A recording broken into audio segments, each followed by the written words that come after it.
acho que o senhor pode abotoar, pode só para mostrar o fio. Aí. Albérico, o professor.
De perto da saída.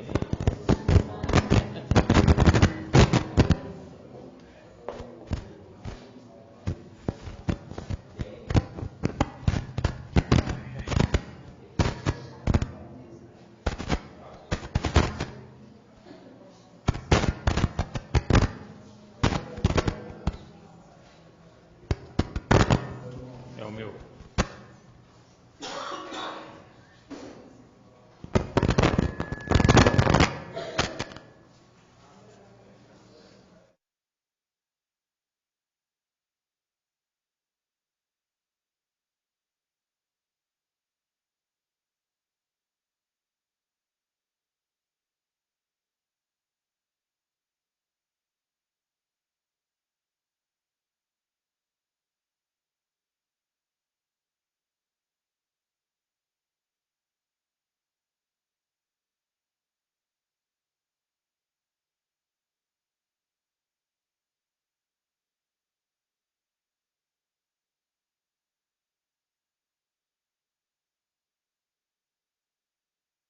Todos aqueles que estão conectados conosco aqui na Embaixada da Educação da Florida Christian University, algumas palavras sobre o trabalho que deve ser feito após esta aula. Isso ainda vai passar na transmissão, mas eu quero falar algumas palavras sobre isso. Para que o meio crédito possa ser contabilizado no vosso mestrado, vocês sabem que um crédito corresponde a 15 horas, meio crédito a 7 horas e meia, que será, digamos assim, a aula de hoje, mais o trabalho que vocês vão fazer em casa, que deverá ser um pequeno artigo, na formatação que vocês já conhecem, com base nas orientações ABNT, que deverá ter 3 a 5 laudas e que deverá versar sobre a temática a inteligência emocional dentro da sala de aula. O que é que se pretende? Que vocês façam uma abordagem, é uma temática que nós já temos abordado ao longo deste mestrado.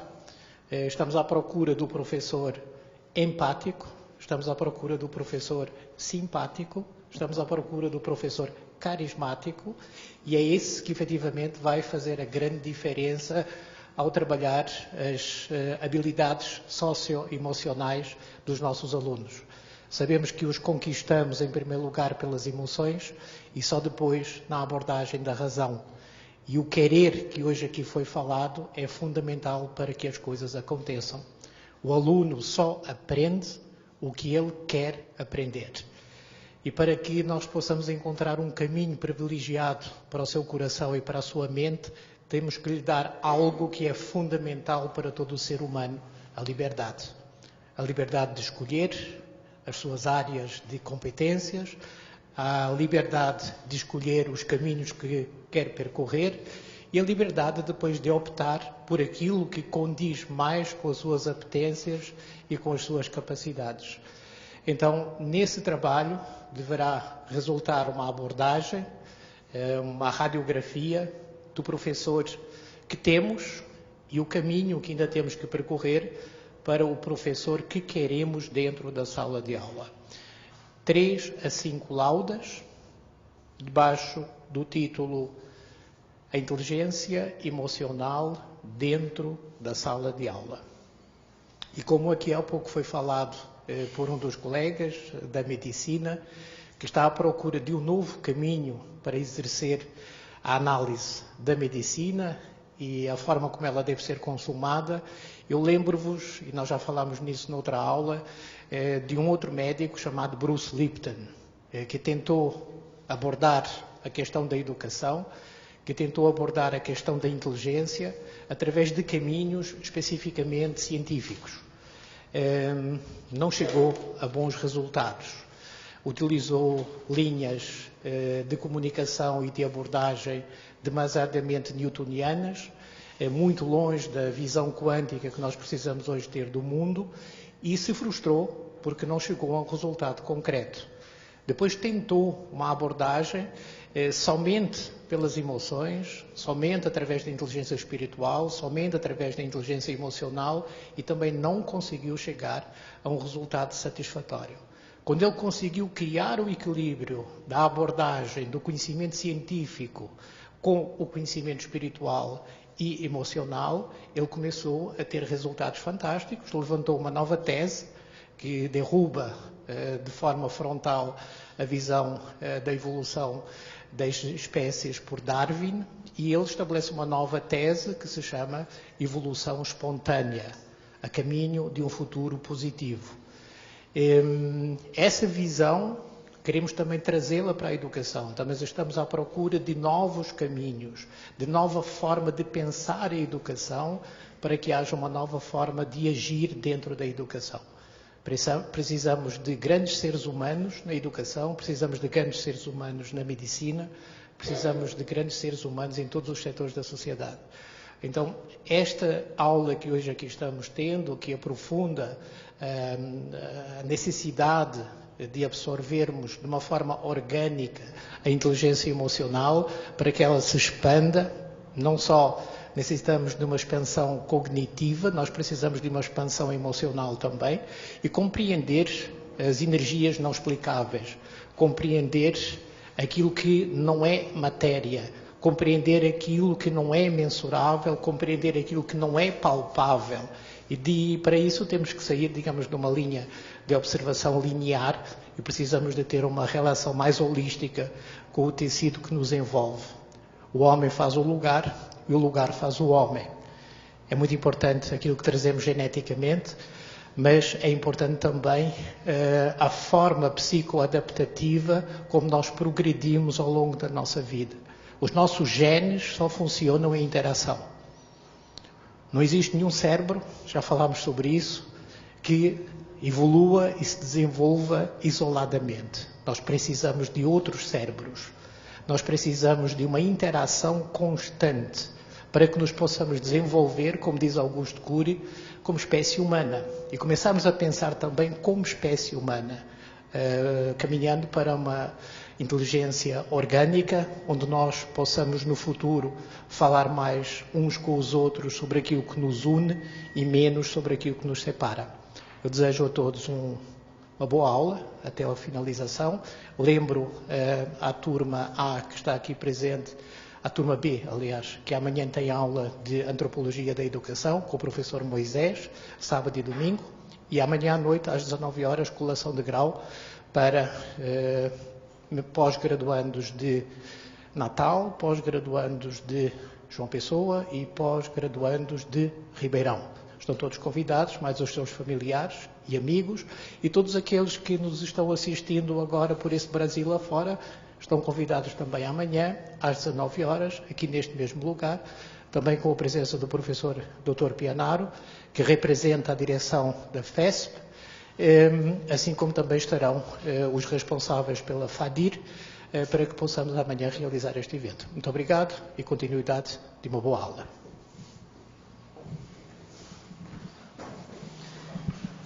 Ok. O som tá bom? Vamos para o próximo slide. Mais um. Tá. Existe vida inteligente nas emoções? Estamos falando desde o início aí, né, que nós precisamos trabalhar com o nosso elefante aí, né? O que é que precisa ser para que nós trabalhemos bem essas nossas emoções, conhecê-las, lidar com elas, motivar-se continuamente. Nós temos que ser temos que ter esse processo de motivação, temos que achar um motivo para continuarmos a crescer, mesmo depois dos 60, né? Como colocou o nosso doutor aqui, as pessoas às vezes se entregam, né, depois de uma certa idade. Nós precisamos ter continuamente motivo para a ação, ou seja, motivação. Bom? Reconhecer a emoção nos outros, fundamental, né? Também temos que cuidar de nós, mas temos que entender que os outros são seres da nossa espécie, com pensamentos diferentes, com rostos diferentes, com formas de pensar diferentes e contestações diferentes. E vamos aprender a lidar com isso. Temos que aprender a lidar com isso sob pena de que nós não evoluamos, não tenhamos aí as nossas trocas e fazer com que os nossos cérebros aumentem de tamanho, em termos, não ficar com a cabeça grande, mas enfim, em termos de conhecimento. Por favor, próximo lá. As perguntas fundamentais. Eu vou dar um minutinho para vocês refletirem sobre isso, né? Não muito mais que isso, senão não terminamos às 11.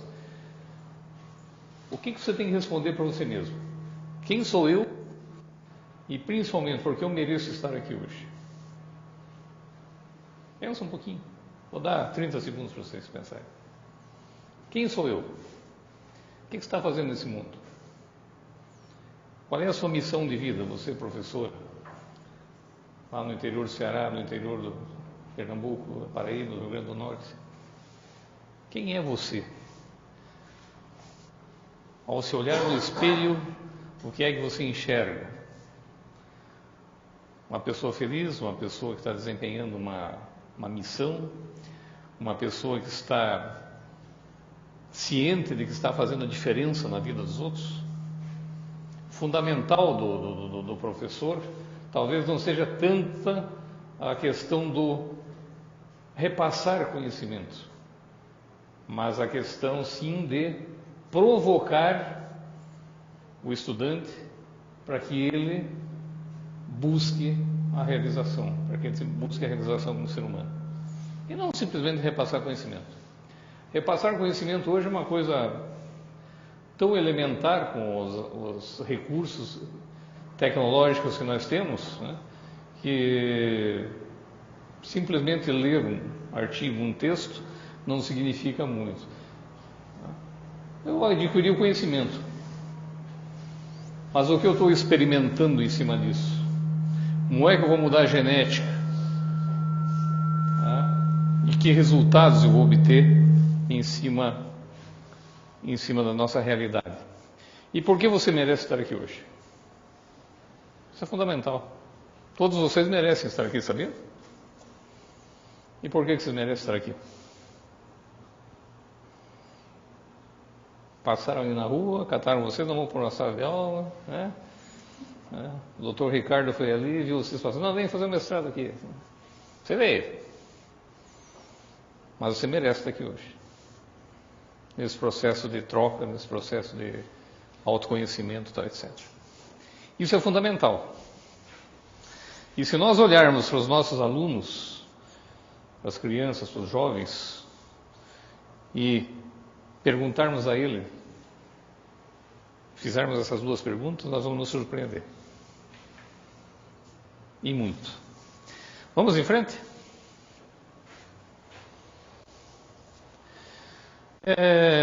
Controlar a impulsividade. Quem é que na frente de um prato de doces, aliás, o doce foi a primeira coisa que acabou hoje, né? Consegue controlar a sua impulsividade? Já procuraram fazer um teste? Quem é que gosta de doce? Ninguém gosta, né? Aquele doce maravilhoso feito pela vovó, pela mamãe, né? Vocês conseguem controlar a sua impulsividade? Um pedacinho só bem pequenininho. Tem um filme, eu não trouxe o filme aqui, Não descarreguei o filme, não dava para fazer esse teste aí. Mas é um pouquinho extenso, então vamos deixar por enquanto. O otimismo tem que sempre te levar para a motivação. Não aquele otimismo falso, né? Não, tudo vai dar certo. Eu tenho plena consciência de que tudo vai dar certo, mas não faço nada, não me mexo. Não me motivo à ação. Então não vou atingir resultados, não vou mudar a minha realidade. E tenho consciência de que quando você vai trabalhar com as emoções, tudo é aprendizado e tudo é fluxo. Sempre aprende-se. Cada pessoa com quem nós nos relacionamos tem alguma coisa a nos ensinar. E nós temos alguma coisa para ensinar a elas. Sempre. Não importa a idade, não importa a raça, não importa o credo, não importa a etnia, não importa o lugar em que vive. Nós sempre temos algo para aprender e sempre temos algo a ensinar. Ok? E isso faz parte do fluxo natural da vida. Empatia nós já falamos. Ética também já comentamos, que a ética é situacional, depende muito do momento que nós vivemos. Né? Aqui vocês não têm tanto, lá no Paraná tem uma colônia, em algumas cidades tem colônias muçulmanas muito grandes. Né? Como é que é viver e se entender com as pessoas de origem que professam a religião muçulmana hoje, diante de tudo que você vê de notícias do Estado Islâmico e não sei o que, essas coisas todas?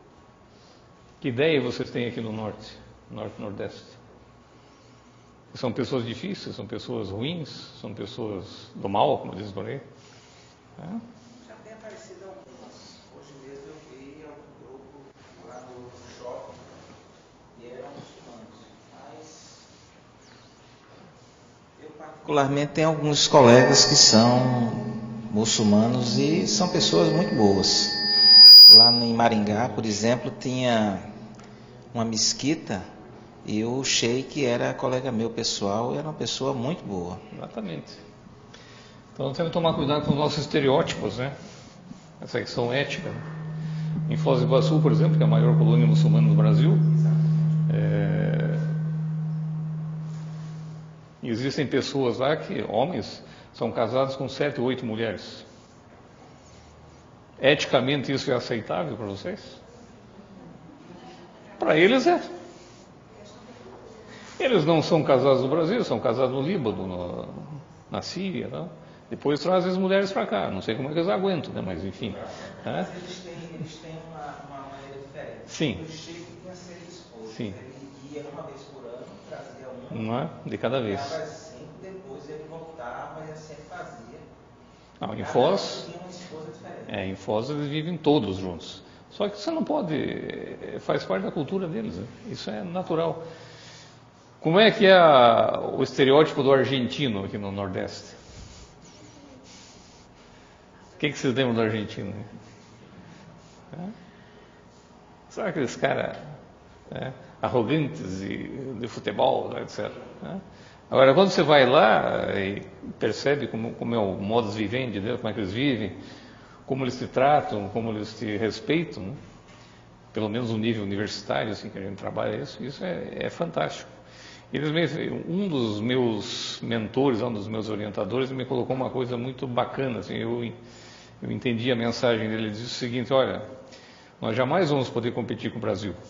Só em futebol que a gente ganha de vez em quando. Né? Nós jamais vamos poder competir com o Brasil. Agora, nós temos que ter a consciência aqui na Argentina que nós podemos ser o Canadá da América do Sul. Então, eles têm um respeito muito grande na área educacional. Você esteve lá recentemente, né? Alguém te hostilizou numa universidade? Muito pelo contrário. Né? Nem fizeram piada por quê? Viver em sociedade? Quem é que não vive em sociedade? Ninguém. Ninguém. E o contágio social? O que é contágio social? Alguém me dá uma ideia? Professor tem que ter contágio social. O que é o contágio social?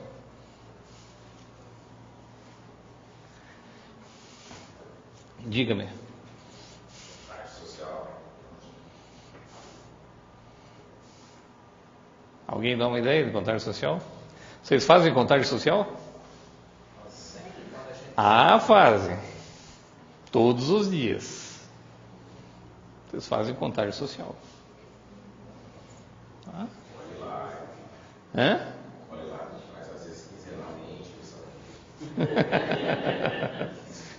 Não é reunião social. Se você vive na sociedade, você está passando por um processo de contagem social. Tá? O que é que você, como professor, tem que se preocupar nessa questão? O professor normalmente é modelo, né? Para muita gente. E sendo modelo, ele tem que contagiar de que forma? De uma forma adequada, de uma forma proativa, de uma forma ética. Tá? Algumas palestras que eu faço nas empresas, eu costumo pedir às pessoas que parem, por exemplo, de postar em Facebook fotografias segurando copo de cerveja, copo de cachaça. Né? Isso é uma coisa absurda. Você está demonstrando uma coisa que às vezes você não é. Né? Mas uma convenção social eu tenho que postar uma foto segurando uma cerveja, ainda se for cerveja, né? Mas tudo bem. Né? Isso que eles compram em latinha e o pessoal diz que é cerveja. É muito complicado isso. A nossa vida hoje está exposta. Se você usar uma mídia social que é boa, realmente é boa. Né? Hoje nós temos comunicação aí com... Eu tenho amigos aí no Facebook, lá de Quixeramobim, de Quixadá, de Morada Nova, né? Do interior de Caruaru. Pessoas que eu jamais imaginei que eu um dia encontraria. Encontramos-nos em palestras, em eventos, etc., patrocinados até pela FCU, pelo Dr. Ricardo. E hoje são meus amigos. Bom, são amigos, né? Nunca fui na casa deles, nunca foram na minha. Né? Mas são pessoas que estão constantemente olhando o que eu estou postando, o que eu estou colocando, né? Como eu estou me posicionando. Né? Se eu sou um petista, se eu sou um PSDBista, se eu sou isso ou aquilo. Enfim, então tem que tomar muito cuidado com isso. Então não se exponham em determinadas coisas. Usem a mídia social como uma ferramenta de contágio social positivo. Como é que um aluno seu vai te olhar no momento que você botou uma fotografia segurando um copo de cerveja, cabe 1 litro inteiro dentro, e fazendo pose? É uma situação complicada. Então, isso é um contágio social. Tomem cuidado, isso é meme, pode virar um meme, né? Tem algumas coisas na internet que são memes, viram memes. O que são memes? Qualquer informação que muda o comportamento de um grupo ou de pessoas. Lembra lá do começo? Não façam isso nem com vocês, nem com as pessoas com quem vocês convivem. Vamos em frente? Organize-se em grupos, negociem soluções, fortaleçam ligações pessoais do bem e habituem-se a fazer análises sociais. Em sala de aula isso aqui é fundamental. Não adianta só repassar conhecimento. Nós temos que colocar isso à nossa experiência.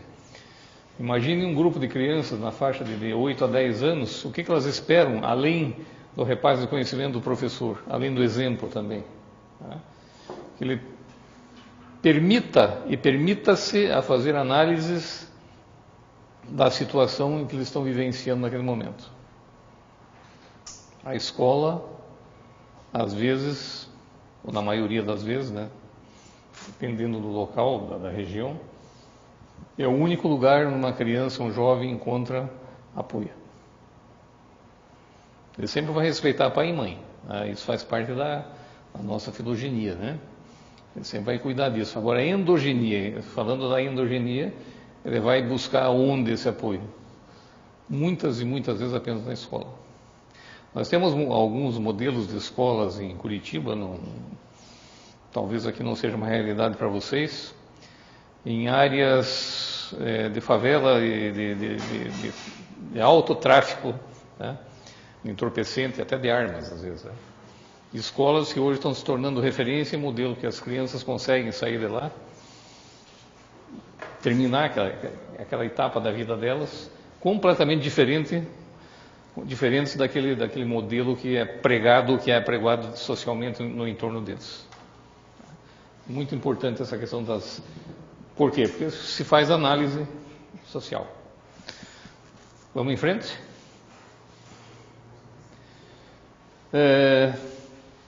Num casamento, numa parceria, né, procurar sempre recuperar a calma.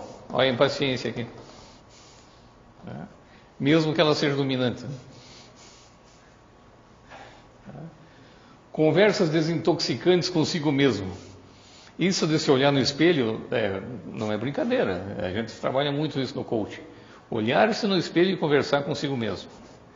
Cara, hoje você fez uma arte, hein? Hoje o dia foi bacana. Fale para você mesmo. Quem se autoelogia?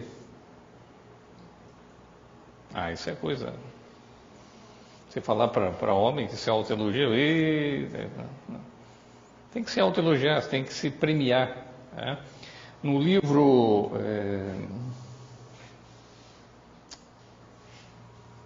Segredos da Mente Milionária, do Thomas Harvard Eker, né? Ele coloca muito bem uma situação que, em algum momento da vida, por mais que você trabalhe e se dedique a outras atividades construtivas além do trabalho, como participar de uma igreja, participar de uma associação, etc. Tem um momento que você precisa ter dinheiro e tempo para se dedicar a você mesmo, a se dar um presente. Senão você acaba se tornando uma pessoa amarga, né, não trabalha a questão da inteligência emocional. Então pensem nisso. Não precisa ser uma vez por mês, uma vez por semana. Né? Mas estabeleça um limite, um plano e diga, neste dia ou neste fim de semana eu vou tirar para mim. E se premie. Olhe para você mesmo e diga, olha, eu estou me premiando porque eu mereço. E tenha uma conversa desintoxicante. Vai caminhar. Diga-me.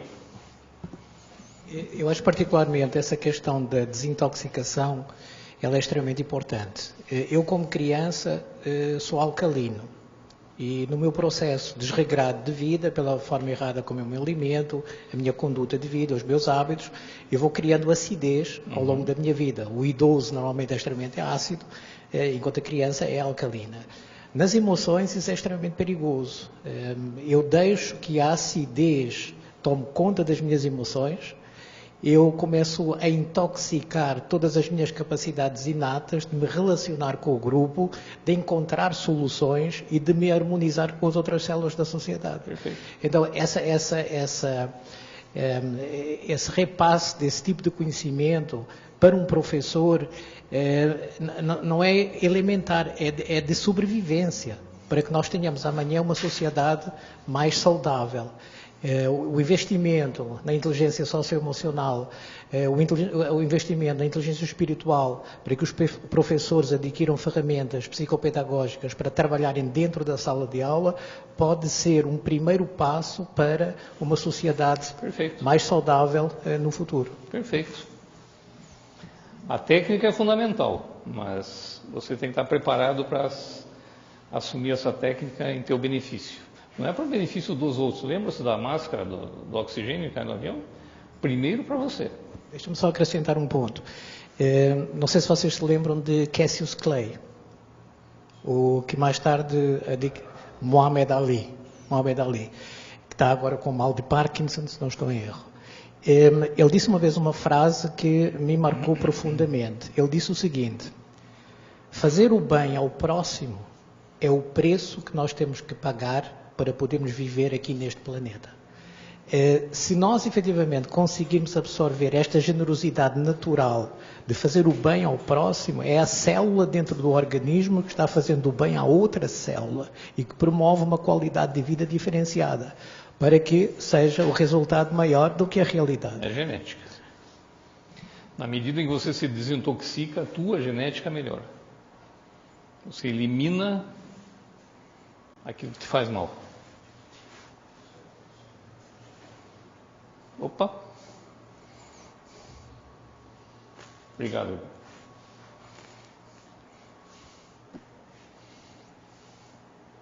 Alguma observação a mais? Quem faz conversas desintoxicantes aí consigo mesmo? Falar sozinho é feio?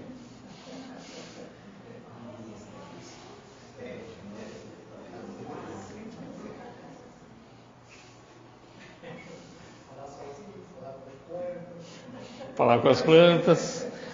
Bom. Eu viajo sozinho muitas vezes para o sertão. Aí uma das coisas que eu faço é conversar comigo mesmo. É uma coisa que me ajuda muito a saber onde é que eu estou, onde eu estou. Orar é uma forma de falar consigo mesmo? Rezar é uma forma de falar consigo mesmo? Sim. Perfeito. Aí você diz assim, pô, falar sozinho? Coisa de burro, né? Falar com planta? O que é isso? Eu conheço gente que fala com cachorro, e se você fala alguma coisa, vai achar ruim. Por que falar com cachorro é diferente? Não é? Opa, aqui mesmo. Recuperar a calma. Volta um pouquinho, por favor. Conversa desintoxicando. Ouvir falar de forma não defensiva. Isso é difícil, gente. Isso é uma coisa que precisa ser treinada, igual andar de bicicleta. Quanto mais você treinar, melhor você anda. Tá? Até o momento você anda sem colocar as mãos no guidão, tá, etc. Tem que aprender a falar de forma não defensiva. Tem gente que você fala alguma coisa e deixa. Agora, isso está lá atrás também, né? Está na forma de criação, tá, etc. Está na forma na filogenia, tá, etc. O homem é um ser normalmente defensivo, porque ele é um ser fraco dentro do contexto do planeta, né? E treinar. Treinar, treinar, treinar. Quer ser bom em alguma coisa? Quer ser excelente em alguma coisa? Tem um número mágico para isso. 10.000 horas de treino, de repetição, de fazer as coisas. 10.000 horas. É um número mágico, não sei onde é que chegaram nesse número. Já li vários artigos, vários livros, que não, você tem que trabalhar 10.000 horas. Isso significa o quê? 7 a 10 anos de trabalho. Para ser bom, atingir um estágio de excelência. Agora, não é só repetir. É muito comum chegar numa empresa, né, numa escola, uma professora dizer assim, eu tenho 35 anos de experiência. Não, ela tem 1 ano de experiência. Os outros 34 foi tudo repetição. A experiência é o quê? O acúmulo de conhecimento. O acúmulo de conhecimento que vai gerar, dentro do processo de execução de experiência, uma coisa maior que a realidade, ou seja, conseguir coisas melhor que a realidade. Vamos em frente? Quando a crítica é a tarefa número 1, muitas pessoas são assim, né? Isso é a pior maneira de motivar alguém. Como é que se critica? Criticar com habilidade. O que é criticar com habilidade? É a crítica sincera, é a crítica do trabalho, não da pessoa. Você é incompetente. Não, não é incompetente. Ela não conseguiu realizar uma tarefa. Agora, por que você não conseguiu realizar a tarefa? Não consegui realizar porque eu não tenho conhecimento suficiente. Ótimo, então vamos fazer o treinamento, vamos te preparar. Tem pessoas dominantes que, deixa comigo, eu resolvo. Mas ele vai precisar do analítico lá na outra ponta. Ele vai precisar de um paciente ou de um introvertido para dar uma segurada nele. Então esse equilíbrio de forças é bom. E você tem que, com isso, aprender a criticar com habilidade. Tem um livro chamado Preciso Saber Se Estou Indo Bem. É o melhor livro que eu já vi assim, em termos de ensinar como se dá feedback, como receber feedback. Preciso saber se estou indo bem. Vale a pena. Vamos em frente? E a diversidade, hein? O que é diversidade?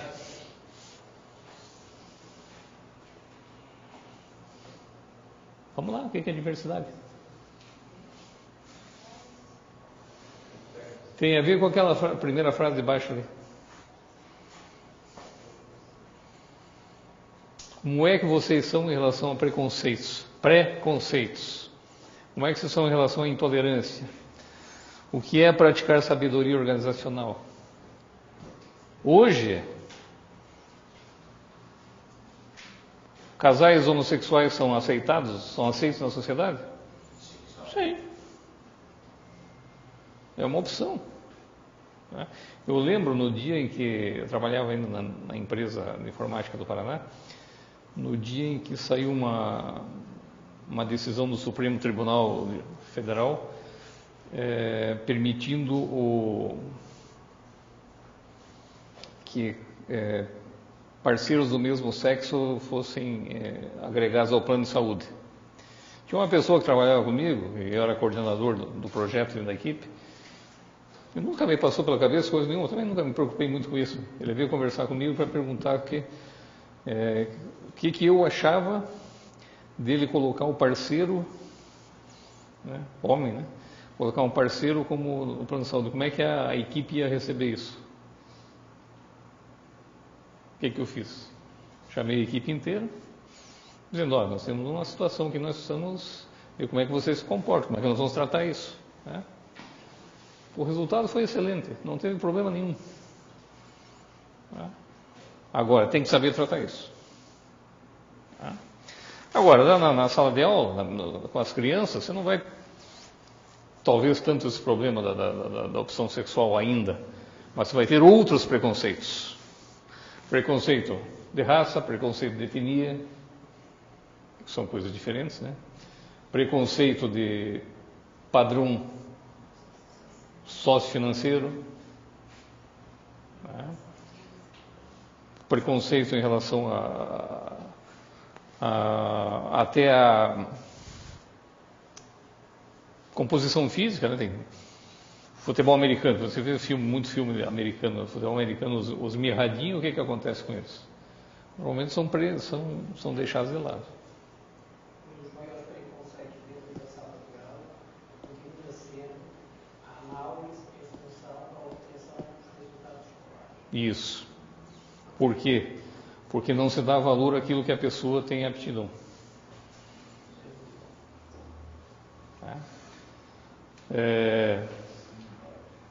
Quantos meninos não gostam de futebol? Como nós falamos há pouco. Só que homem tem que jogar futebol. Quantas meninas não gostam de corte e costura? Quantos de vocês sabem cozinhar bem mesmo em casa assim? Quantos homens aqui gostam de cozinhar? É uma coisa legal, né? Nos últimos anos tem crescido bastante, né? o número de homens que vão para a cozinha. Bacana isso, né? Agora, se a mulher disser que não sabe cozinhar e que não quer cozinhar, qual é a ideia que você tem? Percebe? O homem que vai para a cozinha, maravilha, o cara sabe cozinhar e tal, lava a louça. Mulher não gosta de cozinhar. Percebe já a questão do preconceito aí nesse sentido? Então isso aqui é uma coisa que nós temos que trabalhar muito, tá? Cuidar muito com isso. Senão nós vamos ter problemas naquele momento e no futuro, numa situação futura com esses alunos, até no seu ambiente familiar e social. Vamos em frente?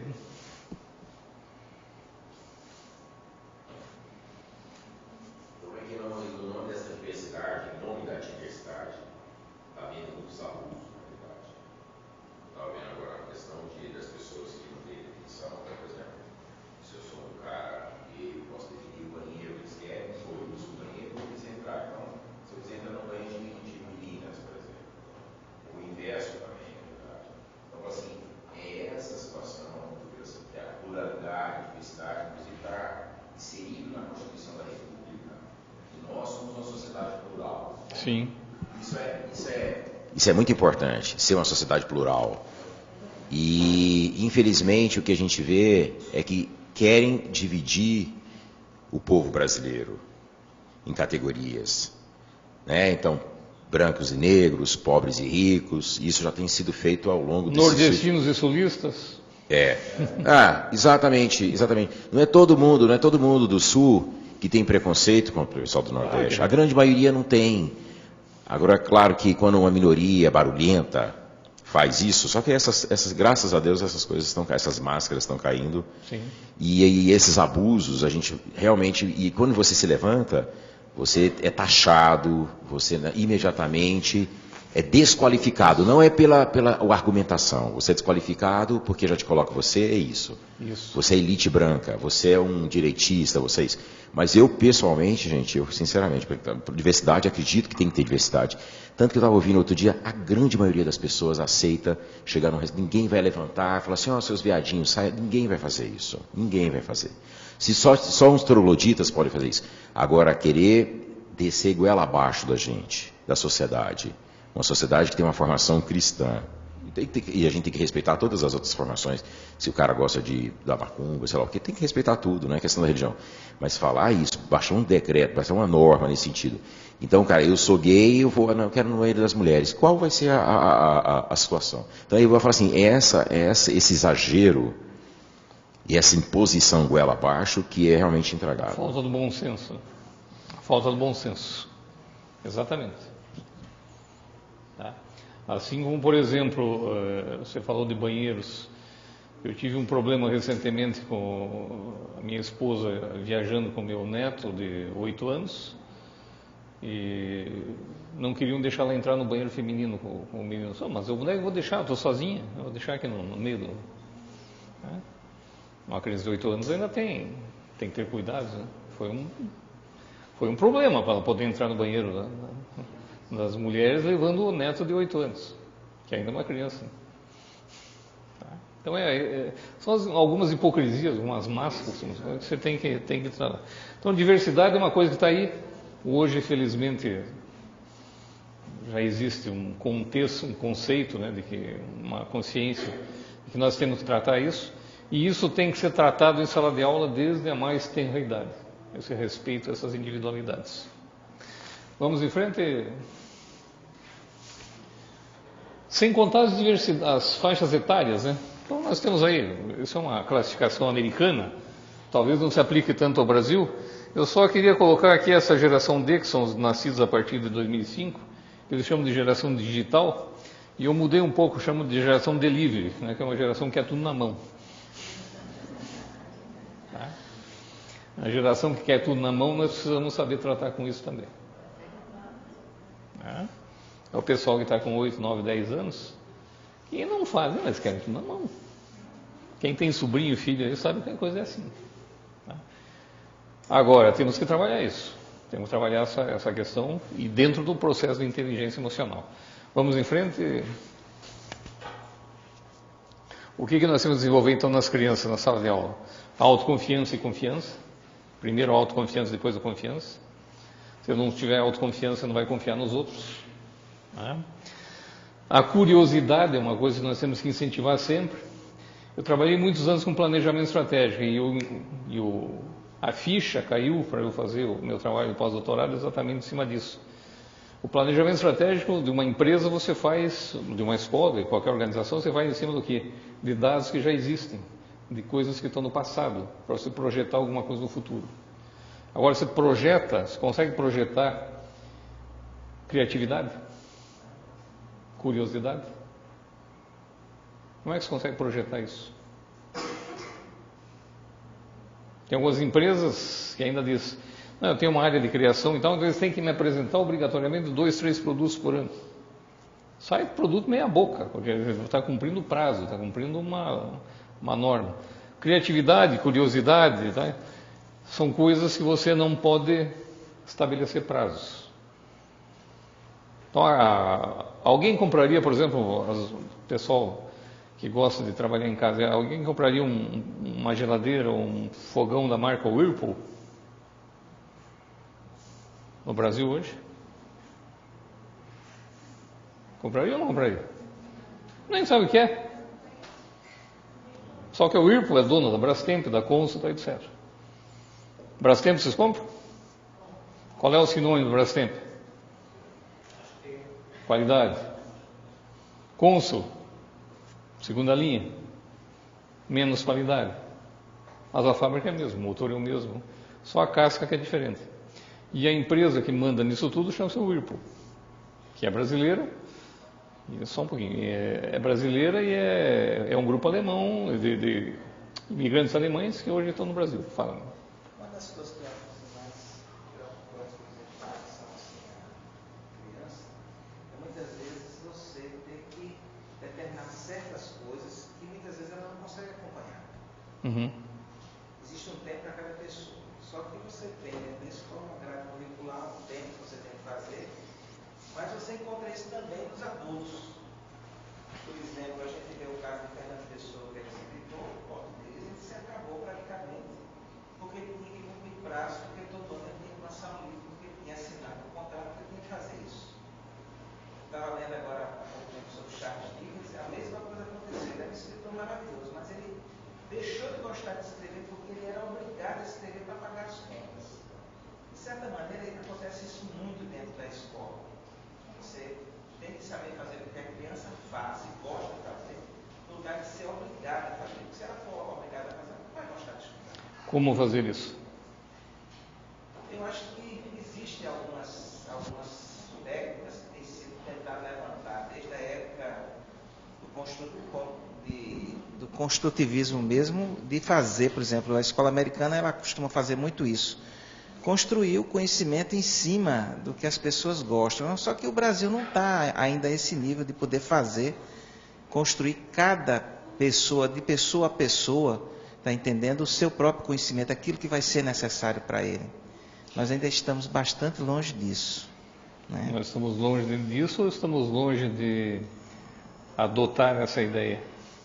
Eu acho que de adotar a ideia, porque no fundo, por exemplo, nós temos que, por exemplo, a gente que é pai sabe que cada filho tem uma maneira diferente de pensar e de agir.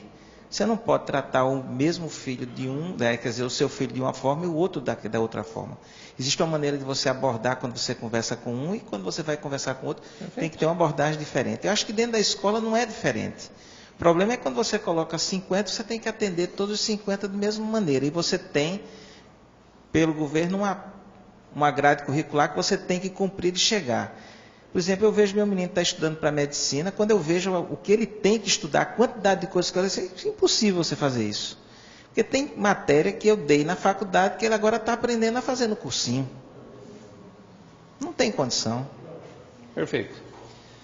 A Finlândia, só para você ter essa referência, se você ainda não a tem, a Finlândia é o primeiro país do mundo hoje que acabou com a grade curricular.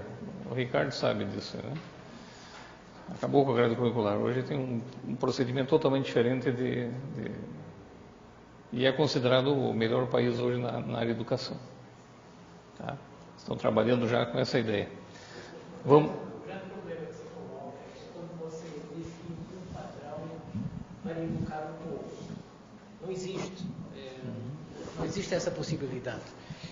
A escola hoje, ela se centra naquilo que já é sabido. Ela pensa o que já foi pensado. E não fomenta a curiosidade e a criatividade para as áreas que ainda não foram pensadas. Então ela está muito mais centrada no passado e muito menos no futuro. Eu, como professor, eu invejo os médicos. Eu invejo os advogados. Porque um médico atende um paciente de cada vez. Um advogado, ele atende um cliente de cada vez. Nós atendemos 40 alunos, 50 alunos de uma só vez. Eu não posso tratar de forma igual aquilo que é diferente e não posso tratar de forma diferente aquilo que é igual. O sistema, na sua gênese, está errado. E é isso, o nosso grande desafio é mudar esse sistema. Para termos uma educação centrada na liberdade, Perfeito. onde cada um possa se desenvolver segundo as suas aptidões e as Nós suas hoje competências. temos apenas uma válvula de escape nisso aí, que são os trabalhos de conclusão de curso, as teses de mestrado e dissertação de doutorado, que é um momento em que o orientador está atendendo individualmente um aluno. Hoje é a única válvula que nós temos. Os nossos mestrandos todos, eles rezam todos os dias para que os nossos orientadores não se tornem desorientadores. E aí, eu, quando faço as orientações, exijo exatamente isso aqui. Eu exijo isso, que é o trabalho aponte alguma coisa maior do que a realidade que já existe. Senão...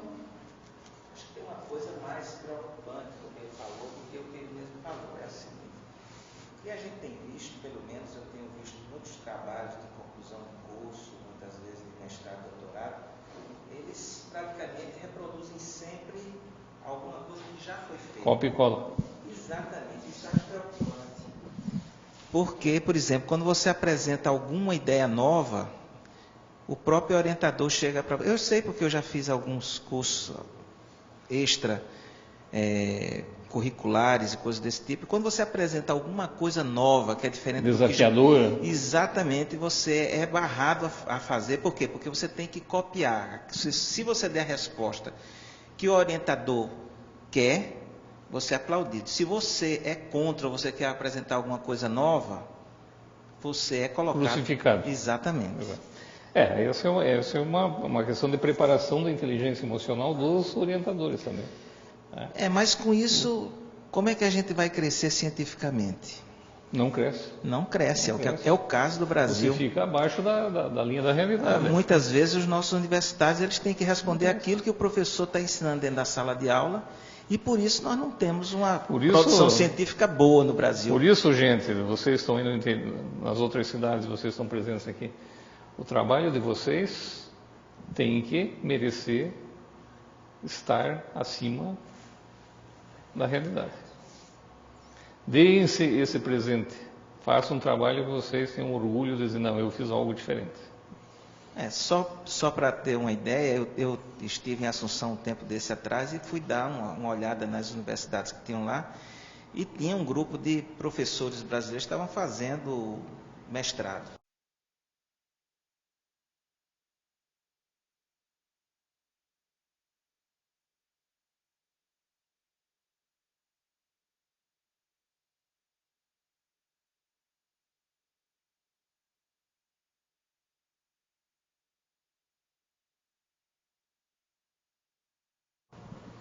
Muitos trabalhos aí, não vou dizer tantos, mas muitos trabalhos ainda de teses e de dissertações aí são fraquinhos, são bastante abaixo daquilo que a gente poderia esperar em termos de construção de conhecimento. Então vocês têm uma oportunidade, por favor. Quero vocês defendendo o trabalho lá em Orlando com garra. Não, eu fiz uma coisa diferente. E tem coisas, e tem temas assim que são coisas simples. Tá? Não precisa ser muito rebuscada, mas fazem a diferença. Estão fora da curva da mediocridade, da mediana, né? Estão acima das expectativas. Eu tenho tido a oportunidade de... O ano passado não foram tantos, foram só 102 bancas que nós fizemos. No ano retrasado, fizemos 144 bancas em 4 dias. Claro que não fiz todas, né, mas o grupo fez. Nós tivemos trabalhos fantásticos. Realmente tivemos alguns trabalhos lá que nos surpreenderam pela simplicidade e pela qualidade. Alguns mais sofisticados, tecnicamente e tal, mas... boa parte dos trabalhos assim muito bem elaborados. Eu acho que nós temos que manter esse padrão. É uma obrigação nossa, né, doutor Ricardo, manter esse padrão. Não podemos baixar o padrão. E é uma oportunidade de vocês. Diga-me.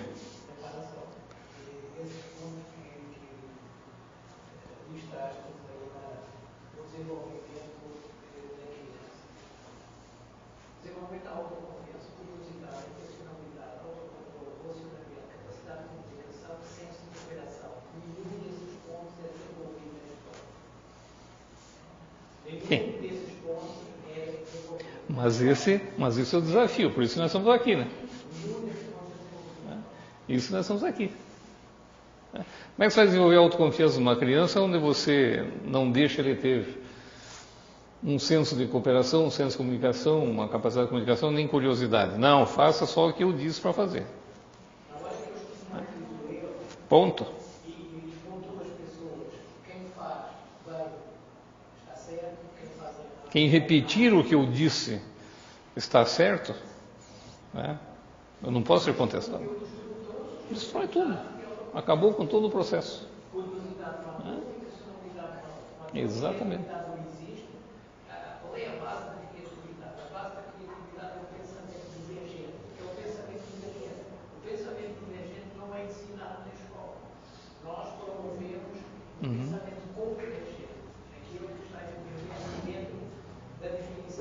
Perfeito. Aliás, vocês assistiram o filme Divergente? E o Insurgentes, assistiram também já? É exatamente aquilo, né? Nossa sociedade está encaixotada e dividida em castas, vamos dizer. Né? Mas os nossos mestrantes aqui são todos divergentes e Insurgentes. Eu espero que sim. Tá? Então a ideia é essa. E uma coisa que eu acho fundamental, eu penso ser fundamental, é desde pequeno trabalhar a questão do relacionamento, trabalhar em equipe, tal, etc. Aprender o trabalhar em equipe. Ninguém faz nada sozinho. Nós vimos ali os perfis, né? Tentar detectar qual é o perfil, quem são as lideranças.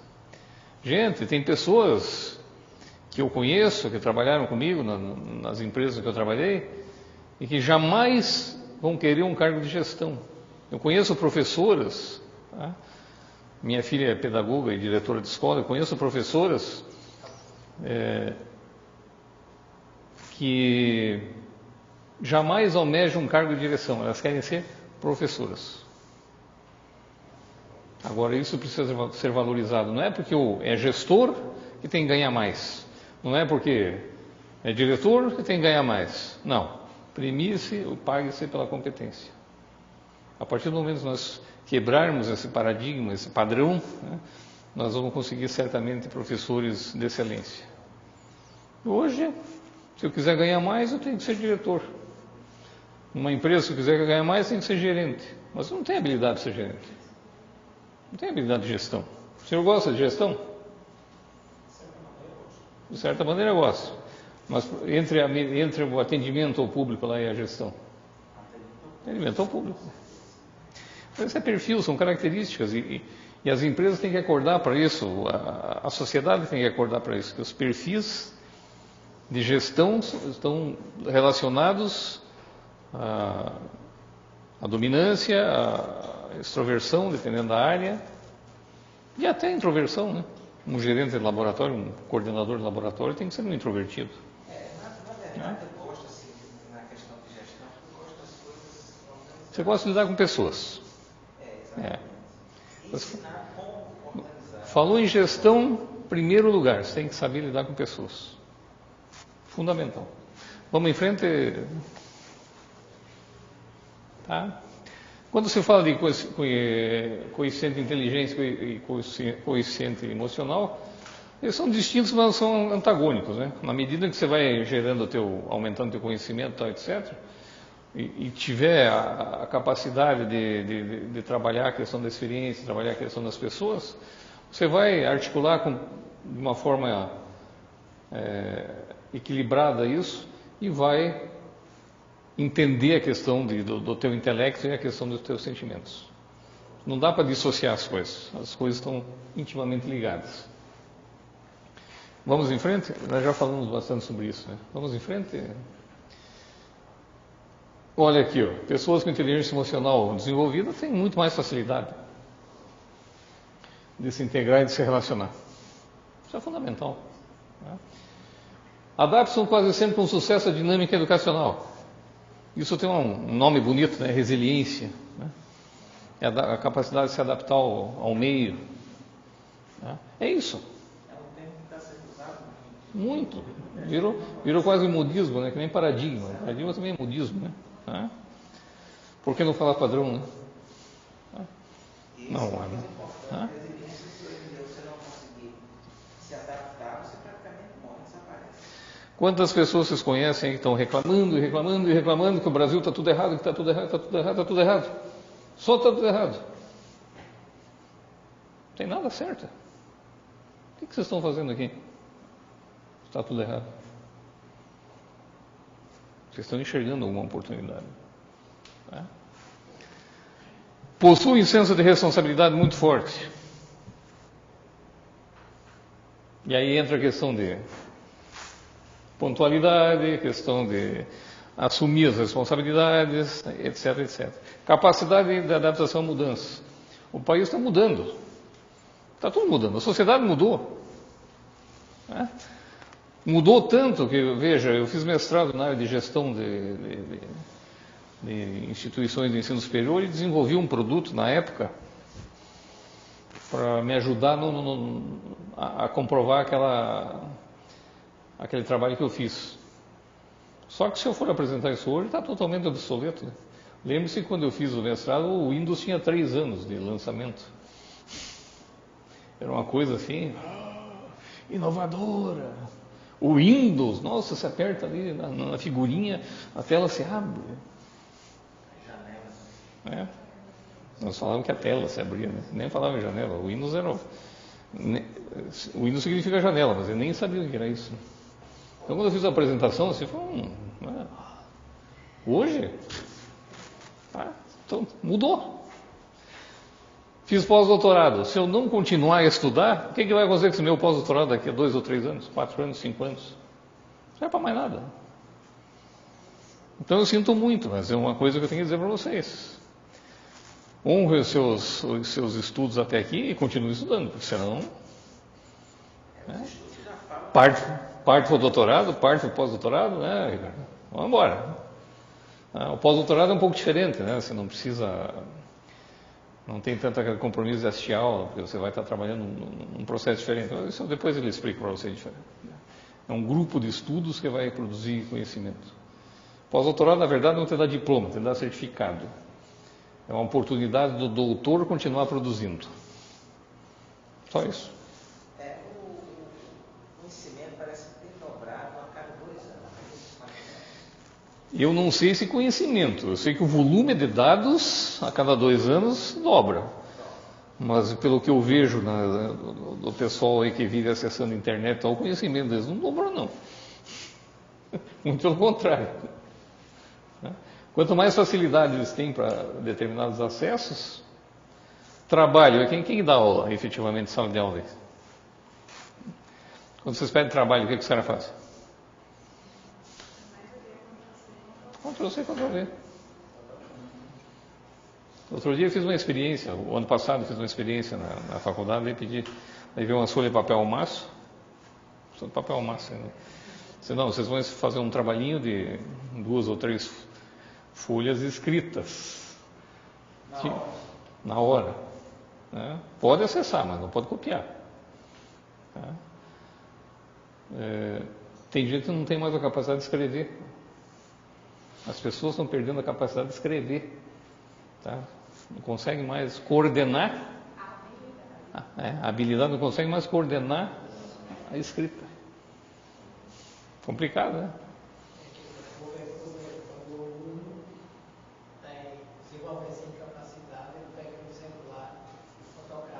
Fotografa.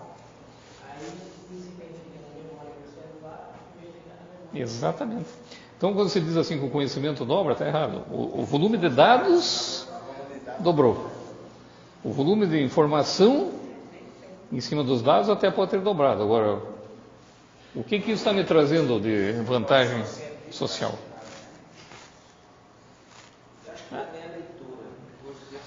Sim. Quem leu um livro nesse mês de março? Muito bom. Por que vocês leram? Estão sendo obrigados para fazer trabalho, as coisas assim? Ou porque gostam de ler e pegam coisas novas? Eu sou rato de livraria. Eu passei na livraria do aeroporto hoje de manhã, já peguei um lá, opa, esse aqui me interessa. Eu tenho um neto, esse de 8 anos, que ele lê 1 ou 2 livros por mês. É um ratinho, né? Mas os outros não. Os outros só querem saber de jogo, videogame. Bom, vamos lá. Então, a resiliência é essa capacidade aqui, né? Não existe um método científico para medir ou avaliar o coeficiente emocional. Felizmente. Porque a partir do momento que se você começar a medir, você perde, você começa a ter padrões, começa a rotular as pessoas, né? E não é por aí, né? Mesmo assim, as organizações estão prestando atenção nisso. Está na hora da educação começar a prestar atenção nisso também. Desde pequeno. Por que não dar uma chance para que as nossas crianças, nossos jovens cresçam sem dizer que a escola é um lugar ruim? Quantas crianças conhecem? Escola, meu Deus, segunda-feira tem que ir para a escola. O verdadeiro teste reside no cotidiano organizacional, ou seja, no dia a dia. Aí que você mede o coeficiente emocional. Até porque hoje você está bem, né? Amanhã um cara te dá uma fechada ali na esquina, cedinho já. Você já sai meio, chega meio nervoso do trabalho, uma pessoa te aparece na frente, você diz o que não devia naquele momento. Criou um clima. Agora, como é o teu coeficiente emocional? Como é que você vai ajustar o teu coeficiente emocional para chegar lá e pedir desculpa? Isso é uma coisa importante. Vamos em frente?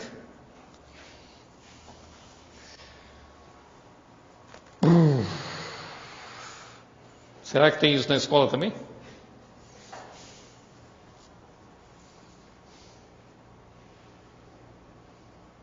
Tem, né?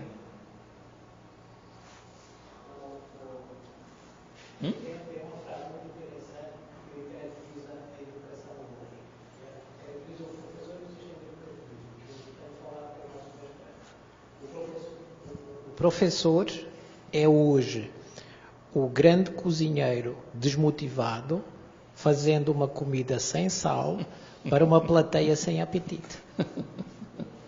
É mais ou menos por aí, né? Bom, você vê que algumas afirmações, algumas frases que eu coloquei aqui não são brasileiras, né? Então isso não é um problema exclusivo nosso, tupiniquim. É uma coisa universal. Vamos em frente? Bom, a pergunta que não quer calar é a seguinte: se eu os treino, eles vão embora? Mas a verdade, a pergunta é: e se eu não os treino, eles ficam?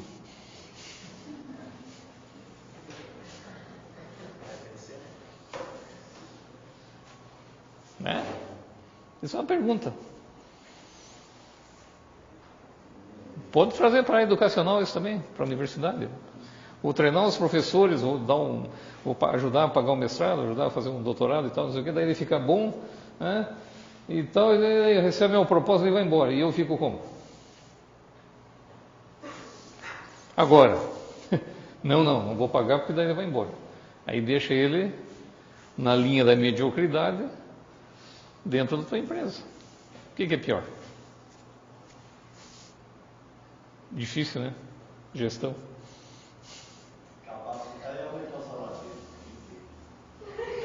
Pois é, mas a questão do aumento do salário, isso eu falo de cadeira, porque eu trabalhei alguns anos na avaliação de cargos e salários da empresa onde eu trabalhava lá. Como é que você vai aumentar o salário de uma pessoa, em termos reais, se a tua empresa não cresce em termos de produção, em termos de produtividade? Você vai tirar dinheiro de onde? Tem um artigo chamado Mensagem a Garcia que fala bem. Ah, sim. Quem não leu ainda a Mensagem a Garcia, É maravilhoso. é maravilhoso. Alguém não leu a Mensagem a Garcia? Você tem? Posso ter passado depois. Posso distribuir. Fala muito bem sobre esse negócio de você dar uma missão e a pessoa Cumprir. história. E também fala sobre o desdobramento do que aconteceu com esse artigo, quando fala assim de amar a empresa, amar as coisas. Então é assim, é difícil, é uma questão de gestão. Vou investir? Eu acho que é uma obrigação da empresa incentivar que as pessoas cresçam. Porque na medida que ela está crescendo, o mínimo que vai acontecer, em termos de prejuízo, é que você vai ter um amigo, né, para sempre. Se você possibilitar ele crescer. Ele sempre vai ser grato a você de alguma forma. Mas é difícil, é uma decisão que quando envolve o fio metal, a coisa fica meio complicada.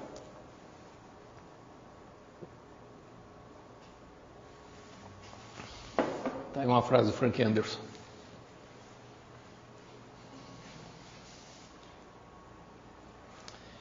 O que é mais caro?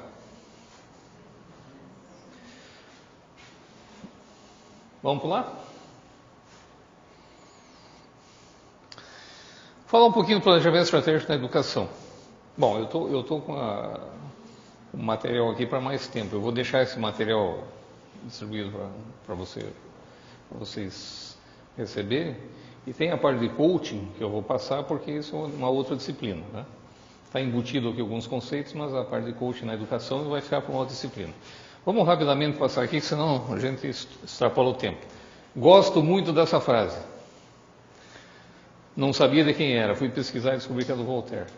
O ótimo inimigo do bom. Não, eu só vou criar o LB, né, quando eu tiver o dinheiro para deixar isso aqui tudo 100%. Sabe quando vai fazer? Nunca. Quero construir a casa dos meus sonhos, mas eu só vou construir no dia que eu tiver dinheiro para fazer do jeito que eu quero. Sabe quando vai construir? Nunca. Então, ótimo inimigo do bom. Na educação, a mesma coisa. Eu só vou me dedicar aos meus alunos no dia que eu tiver retroprojetor, papapá, né? Sabe quando você vai se dedicar aos alunos? Nunca. Ótimo inimigo do bom. Vamos em frente? Temos que separar o que é interessante do que é importante. O que é realmente importante? Uma pessoa que está te atrapalhando dentro da empresa, está te criando problemas dentro da empresa, ela é interessante porque ela tem um círculo de amizades bom, então, etc., ou ela é apenas interessante ou importante? Tá? Vamos começar a ver isso. Padronizar a conversa estratégica. Isso aqui é trazer a conversa estratégica para todos os níveis. Tá? Quando você fala em planejamento estratégico na educação, não é só o professor ou a diretora que vão trabalhar com isso. Você tem que trabalhar com o quê? Com os pais dos alunos. Com os alunos, quando já têm idade suficiente para expressar suas opiniões. Né? Com as famílias. Oi? O porteiro com a merendeira. A comunidade. Uma escola, ela é da comunidade. Né? O que é que ela está trazendo benefício para a comunidade? Só mantendo os alunos lá por algumas horas? Só isso? Tudo bem, está fazendo o mínimo. Está no nível mediano. Tá? Então, quando se fala em conversa estratégica, vou fazer de estratégia, tal, etc., sinergia, o pessoal fala, não, sinergia é assim, né? Cara, tem que trazer todo mundo para dentro do contexto da escola. Todos. O padre da cidade pequena, o prefeito, a Câmara de Vereadores, né? O juiz. Tem que trazer todo mundo. Outra coisa, é extremamente arriscado e provavelmente pouco rentável querer ser tudo para todos. Eu quero ser tudo. Quero ser uma universidade. Nós tivemos um caso de uma universidade lá em Curitiba, que os caras queriam ser universidade. Então, quantos cursos precisa na universidade? 7 cursos das 3 áreas. Vamos abrir os 7 cursos. Quebraram. Viraram universidade, 5, 6 anos depois quebraram. Não dá para ser tudo para todos. Eles eram referência no sul do Brasil, inclusive para o estado de São Paulo, eles eram referência, tinha muita gente de São Paulo estudar lá no curso de fisioterapia. Era o melhor curso que tinha. Era o único curso da área médica. Eles decidiram abrir medicina, odontologia. Pô, mas não tem. Não tem espaço, acabou. A demanda reprimida hoje de alunos para as universidades particulares, qual é a demanda reprimida hoje para a universidade particular? É pequena. Curitiba, por exemplo, nós temos 51 escolas de administração na região metropolitana. As 4 já quebraram esse ano. A tendência é mais algumas vão para o espaço nos próximos anos. Não tem para todo mundo. Tá? Então, o que nós vamos ser bom em algumas coisas. Tá? E definir enfaticamente, quando se fala em planejamento, o que nós não somos. O que nós não somos. Vamos falar em termos pessoais, isso, em termos de inteligência emocional. O que é que nós não somos? Já pensaram nisso? O que eu não sou? Isso não é vergonha, gente. Eu não sou disso, eu não gosto disso, eu não me adapto com isso. Não toco nenhum instrumento musical. Ponto. Eu não vou aprender. Não, vou te dar um H e então você vai aprender. Não. Tem outros interesses, outras coisas para fazer. E evitar essa questão da dissonância cognitiva, né? Eles não fazem o que dizem, como é que eu posso acreditar neles? Nós estávamos falando disso agora há pouco, né? Antes de começar a aula, né? De algumas escolas por aí. Se eles não fazem o que dizem, como é que a gente vai acreditar? Perfeito? Em frente. Perguntas fundamentais. O que você quer ser? O que você realmente quer ser? Quando eu for grande. Quando eu for barrigudo. Né? Eu fiz uma pergunta uma vez. O pessoal do interior, lá, minha esposa é do interior. E o sonho de um rapaz lá, eu perguntei, realmente, o que você quer ser no futuro? Eu quero ser um velho careca, barrigudo e cheio de dinheiro. Tá bom. É o sonho.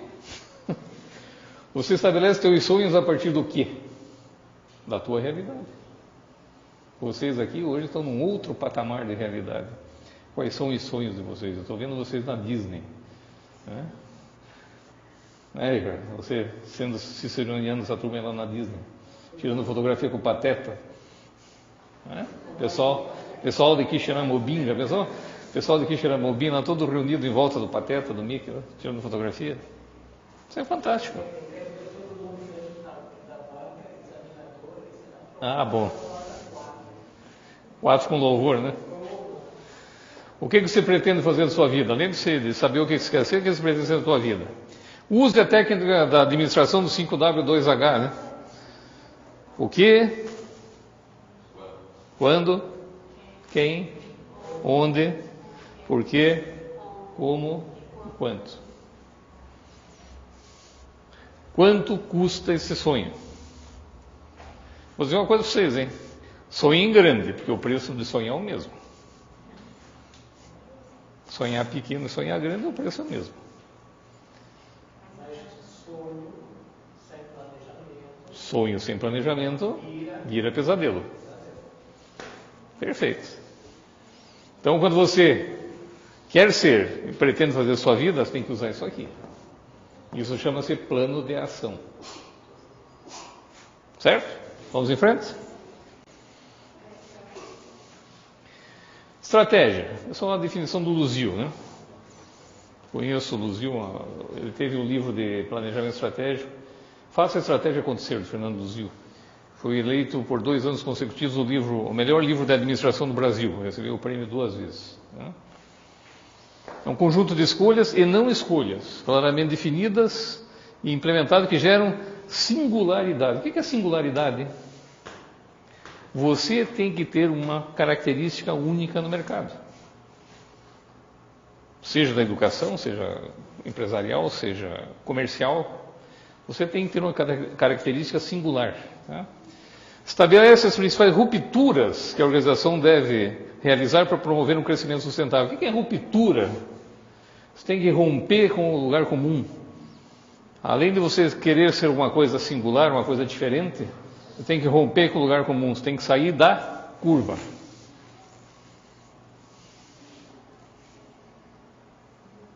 Ok? Para conquistar a sua visão. O que é visão? É o que eu quero ser daqui a algum tempo. De forma consistente com a sua missão, por que eu existo, para que eu estou nesse mundo, e com os seus valores. Honestidade, ética, aprendizado contínuo, tá, etc. Em frente. Qualquer dúvida você pode mandar por e-mail também. Né?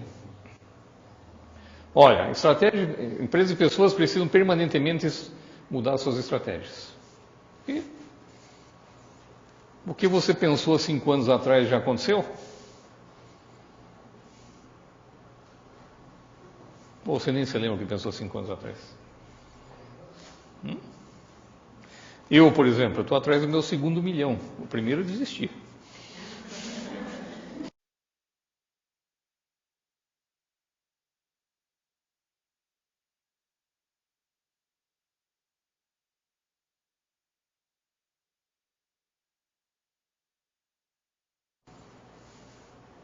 Se Deus quiser, vai acontecer isso. Se Deus quiser, Deus quer, mas... Vem, meu, o que você vai fazer? Não é? Você nasceu para ser feliz. Nós vivemos hoje na nossa zona de conforto e aprendemos progressivamente a conviver com a dor. Muitas vezes nós estamos na bolha de conforto, ela é dolorida, mas continua sendo uma bolha de conforto e temos muita dificuldade. Então é aquela velha máxima. Sair da zona de conforto Sair dói da zona também. de conforto. Quem quer alcançar aquilo que nunca alcançou, tem que estar pronto para fazer Sim. aquilo que nunca fez. Aquilo que nunca fez. O ponto partido para a execução da estratégia é a habilidade de descrever. Então, se você não souber descrever a sua estratégia, você não vai para aquele lugar. Então, quando a gente trabalha coaching, primeiro você faz se sonha. Bom, eu tenho um sonho de ter uma casa, por exemplo. Então, essa casa, aí você começa a explorar. Como que essa casa é? E vai, a exaustão. Aí você começa a figurar isso, colocar fotografias, né? Coloca na parede. Bom, essa casa aqui, aqui não é bem assim. Então, eu coloco uma outra fotografia, um outro desenho aqui. E você vai montando isso no teu cérebro. Em todas as áreas do cérebro, não numa só. E aí você consegue, no dia a dia, olhar para aquela figura sempre e começar a estabelecer plano de ação. Bom, para eu chegar aqui, para fazer a base aqui, eu preciso investir, tem que ter 50 sacos de cimento, 2 caminhões de pedra, tal, etc. Então você começa a pensar. Aí você começa a enxergar que tem etapas para serem vencidas. Vamos em frente?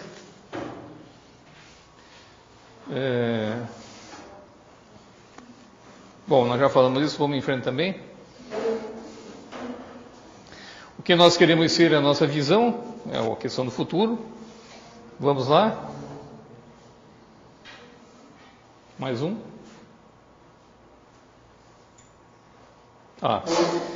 A visão funciona como meio poderoso de estimular o progresso, né? A probabilidade, mesmo que essa probabilidade de alcançar seja 50%, 70%, vai em frente. Tá? E cuidado com a síndrome do nós já chegamos, né? A síndrome do Apolo 13, que a gente chama. Né? Tá tudo certo, nós já chegamos na Lua. Aí erraram uma acoplagem, né? Quase morreram. Uma coisa importante, ela deve ser compreensível por todas as pessoas que trabalham na organização. Então não adianta fazer planejamento estratégico da escola se o porteiro não sabe o que é isso. Qual é a missão da empresa? Ninguém sabe. Escreveram um caderno, está na parede. Não está ali a missão. Não, fala ela para mim. Não sei, tem que ler. Não serve para nada. Qual é a missão da empresa? Tem algumas missões que são fantásticas. Tem um hospital lá em Curitiba que é referência em cardiologia. A missão está no crachá, assim, bem grande. Fazer o seu coração bater melhor. Fantástico. Qual é a missão do professor? Qual é a missão do professor? Qual é a missão do professor? Escrever um livro? Não. A missão tem que ser curtinha, no máximo 15 palavras, para que as pessoas consigam lembrar delas rapidamente. Vamos em frente? Os valores são aquilo que nós já falamos, nós não negociamos. Tem uma palavra aqui chamada stakeholder. Stakeholder é um termo da administração. Eu trouxe aqui para a educação no sentido que são todas as pessoas que têm interesse no assunto, na empresa, na escola, etc. Qualquer pessoa que tenha envolvimento ou interesse é o chamado de stakeholder. Não tem tradução para isso. Vamos em frente. Também em frente. Já falamos de dissonância. Você sabe qual é a missão da sua organização? Visão? Quais são os valores? Quem é que sabe a missão da sua empresa? Você sabe, né?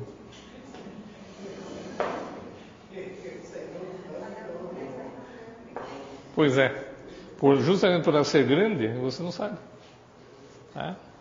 Não introspecta. Tá? Tem uma bobagem isso da parede. Tem missão, está ali. Vamos em frente. Nós temos mais 8 minutos. Tem algumas coisas que a gente chama de fator crítico de sucesso. Isso vale para a nossa vida, vale para a escola, vale para a empresa, etc. O que é um fator crítico de sucesso? São condições vitais para que nós consigamos sobreviver e prosperar. São poucas coisas, né?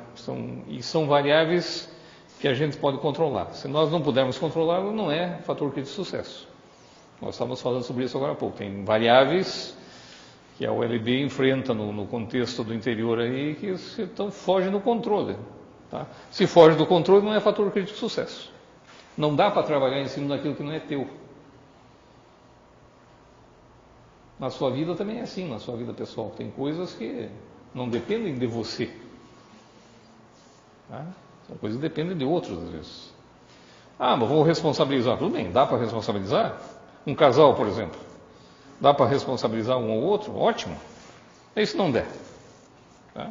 Então são aqueles poucos fatores que qualquer organização ou pessoa deve praticar muito bem. No que é que você é bom.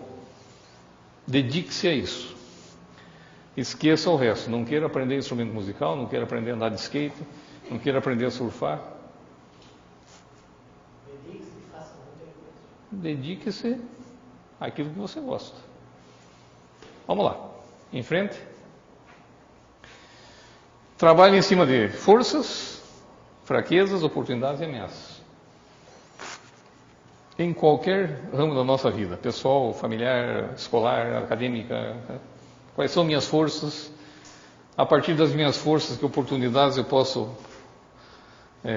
observar? Das minhas fraquezas, o que eu tenho que cuidar das ameaças? Forças e fraquezas são coisas internas, nossas. Oportunidades e ameaças estão fora do nosso controle. São externos. Vocês viram uma oportunidade de fazer um mestrado em educação na Florida Christian University? Isso para vocês é uma oportunidade? Ótimo. Parabéns. É isso. Vocês vão fazer uma coisa diferente. Tem gente falando que o mestrado não vai ser convalidado, não sei o quê. Eu nunca me preocupei com isso.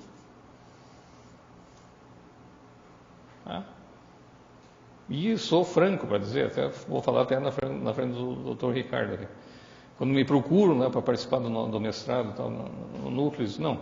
Eu quero porque eu quero entrar num concurso numa universidade pública. Não é esse o caminho. Não é esse o primeiro caminho. Agora, eu quero porque eu quero crescer profissionalmente, quero ter uma experiência internacional, quero internacionalizar a carreira. Gente, vocês não sabem o que é a força, a paixão que é você se engajar no processo da Florida Christian University. Lá vocês vão entender isso. É uma coisa fantástica. Isso vale mais do que qualquer eventual ameaça que existe aí no processo. Você cresce, você entende, você conhece uma vida diferente. Vamos em frente?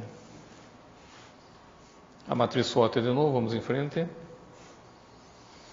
Então, o foco na estratégia são esses passos aí. Vamos passar? Bom, conselhos. Multidisciplinaridade é fundamental. Então, quando eu estou trabalhando em equipe, tem que trabalhar de forma multidisciplinar. Fundamentalmente, tá? Incorpore a visão holística junto com a visão sistêmica. A visão holística é a visão do todo. Tá?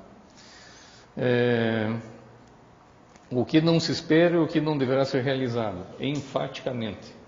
Definir isso. Porque não quero que aconteça. Tá? Tem uma matriz que a gente pode... Lá no coaching a gente vai trabalhar com essa matriz. O que eu não quero, o que eu quero que aconteça, o que eu não quero, etc. Especificar detalhadamente o problema. Eu tenho um problema. Qual é o problema? Tem que definir o problema. A partir do momento que eu tenho um problema definido, eu tenho como trabalhar para minimizá-lo, pelo menos. O risco é um fator que ainda não existe. Você ainda não tem o risco aqui. Você só está definindo o problema. O risco vai aparecer quando? Quando eu começar a implementar a solução. Nós aqui na UFV, todos que trabalham aqui, não utilizam a palavra problema. Não tem problema. É uma situação. Você nunca tem tempo de fazer certo da primeira vez, porém sempre tem tempo de refazer o trabalho. Engraçado isso, né? Por quê? Cultura. Isso é um problema cultural nosso. Tá? Nós temos que fazer. Não pensar e planejar. E a mudança que nunca muda nada é só mais uma contradição. Então, mudança que não muda nada. Vamos em frente? Aí, quem já leu a Arte da Guerra? Tá? Concentre-se nos pontos fortes, reconheça fraquezas, agarre oportunidades e proteja-se contra ameaças. Quando se fala em matriz SWOT, não é uma coisa de agora, né? É uma coisa de 500 anos antes de Cristo. Tá? Não tem administradores modernos aí. É uma coisa antiga. Vamos em frente? Como já dizia Matusalém, né? Inovar é preciso. Vamos lá, gente, senão a gente não sai às 11. Pula o coach, vamos pulando aí. Isso aqui vocês vão receber depois e vão ter. Pode pular, pular. Mais. Pode pular. No coaching, isso, vamos lá. Bom, essa aqui é legal, Tedeliana. Se é para criticar, cale-se, né? Se é para reclamar, dê sugestão. Né? Se é para buscar culpado, busque solução. Se é para se fazer de vítima, faça-se de vencedor. Se é para justificar erros, aprenda com eles. Se é para julgar pessoas, julgue atitudes. Nós já falamos disso hoje, né? Isso é do 6 Leis da Autorresponsabilidade do Paulo Vieira. Vamos em frente? Legal essa frase do Napoleão Hill, né?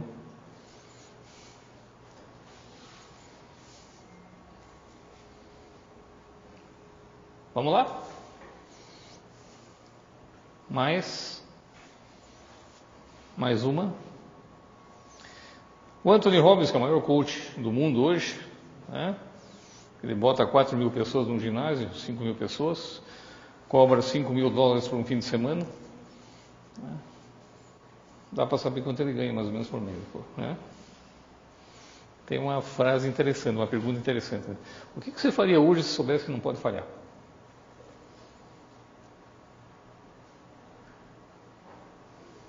Isso eu tinha que escrever na frente, no espelho, quando a gente levanta de manhã e lava o rosto. Né? Que a gente esquece disso. Vamos lá?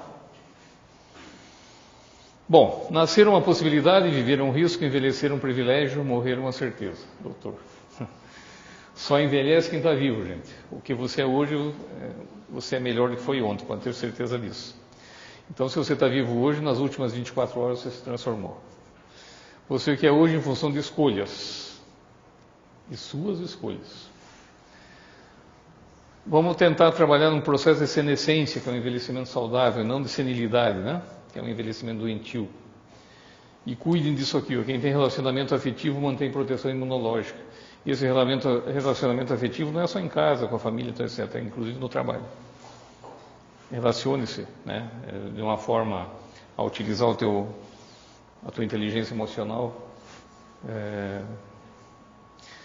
Conselhos do titio, né? Busca autoconhecimento, durma adequadamente, coma apenas o suficiente.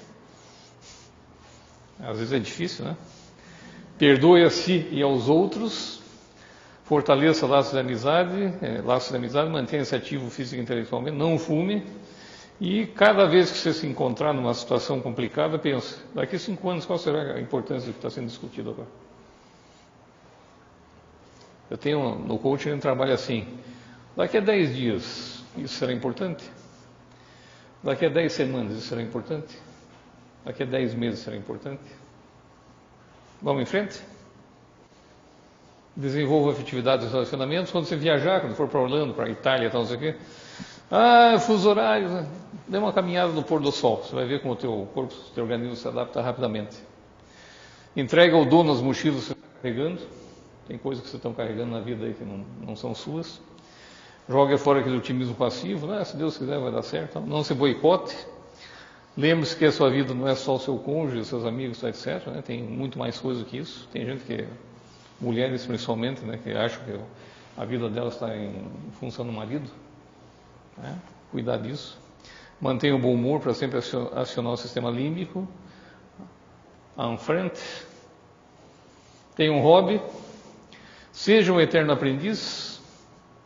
Ria dos erros. Visite um médico periodicamente. Né? As mulheres são mais cuidadosas nesse ponto.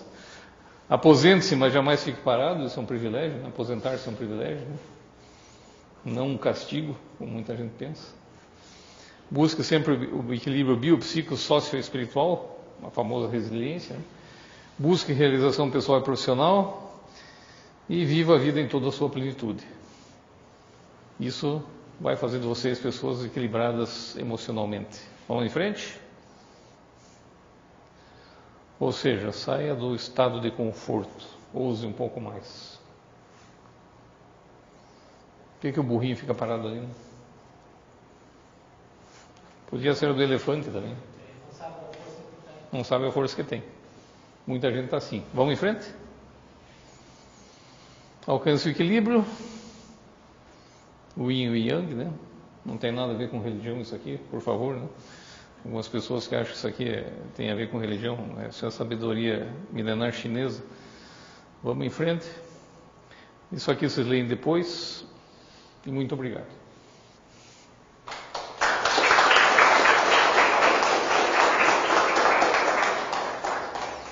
Cumprimos o horário das 11 horas. Todo o material vai ficar disponível, depois vos será disponibilizado através de e-mail ou na plataforma. Agradecemos ao professor Dr. Pianaro a presença dele, também pela forma generosa como ele substituiu o professor Carlos Eduardo, porque foi uma situação que foi resolvida ontem entre as 9 e as 11 horas da noite, e ele tem a sua agenda também, então ele foi intimado a embarcar num avião de Curitiba para cá. Agradecemos.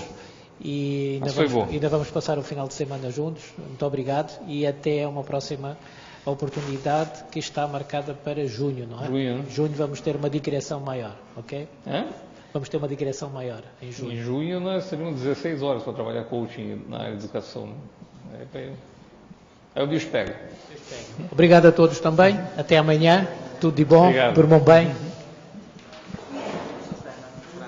Igualmente. Obrigado pelas considerações.